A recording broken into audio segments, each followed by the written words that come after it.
میری ہر دفعہ بیٹی ہوتی تھی، بیٹے کی آس میں، بیٹی، پھر بیٹے کی آس میں، 7 بیٹیاں ہوں، پھر اللہ نے بیٹا دیا۔ اور کہا کسی نے بعد میں مجھے بتایا تو سورت بقرہ پڑھ، مجھے اللہ بیٹا دے گا۔ پھر میں نے سورت بقرہ پڑھی اور بیٹا ملا۔ پھر میرے دل میں خیال آیا کہ اس سورت بقرہ سے مجھے 7 بیٹیوں کے ساتھ بیٹا ملا، پھر اس سورت بقرہ سے ان بیٹیوں کے نصیب مقدر نہیں سمجھ سکتا۔ کہا میں نے پھر روزانہ کتنی سورت بقرہ میں نے پڑھی، یہ زبان پہ جاری ہو گئی، میں روزانہ ایک دفعہ سورت بقرہ بیٹیوں کے نصیب مقدر کے لیے پڑھنی شروع کری۔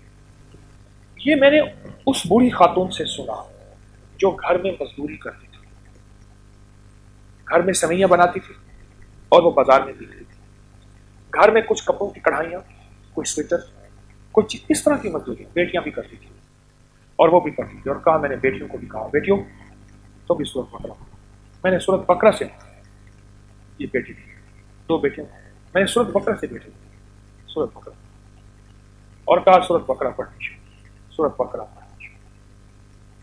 میری ہر بیٹی کا نصیب مقدر، اور کہا رشتے ایسے ہوئے کہ مجھے کوئی نہ کہنا پڑا، بلکہ بس لوگ آ کے جھولی پھیلاتے تھے اور کہتے تھے میں خیرات ڈال دوں آپ کی لیے۔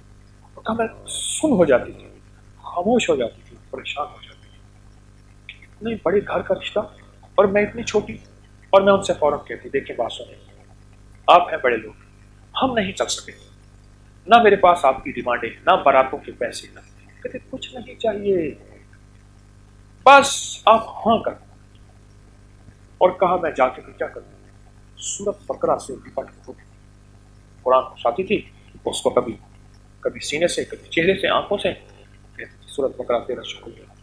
لوگ تو بیٹھے کے لیے پریشان، میں غریب نہیں، میں مزدوریاں کرنے والی ہوں، اور میری بیٹیوں کو لوگ آ کے چنیں اور ان کا انتخاب کریں، میری کوئی بیٹی نہیں۔ سورت بقرہ سنیں غور سے ذرا، میں وہ واقعہ بیان سورت کوثر کا ہی کر رہا تھا، لیکن اچانک مجھے سورت بقرہ کی بات یاد آئی کہ امانتیں ہیں میں آپ کو دیتا چلا جاؤں۔ کہا کہ سورت بقرہ جب سے میں نے پڑھی، کسی نے بتائی، پڑھتے پڑھتے آگے بیٹا ہوا، پھر بیٹا ہوا، پھر میں نے چھوڑی نہیں اور پڑھتی رہی ان بیٹیوں کے نصیب مقدر کے لیے، ان کے رشتوں کے لیے، ان کے گھر کے لیے۔ اور اللہ سے ایک چیز میں نے مانگی کہ مولا میں نے تو بہت دکھ دیکھے، ہر دفعہ سسکتی رہی، تڑپتی رہی کہ اللہ اس دفعہ بیٹا دے دے، اس دفعہ اللہ یہ سسکنا میری بیٹیوں کو نہ ملے۔ اور کہا میری ہر بیٹی کے بیٹے ہیں اور بیٹیاں انہوں نے اللہ سے رو رو کے مانگی۔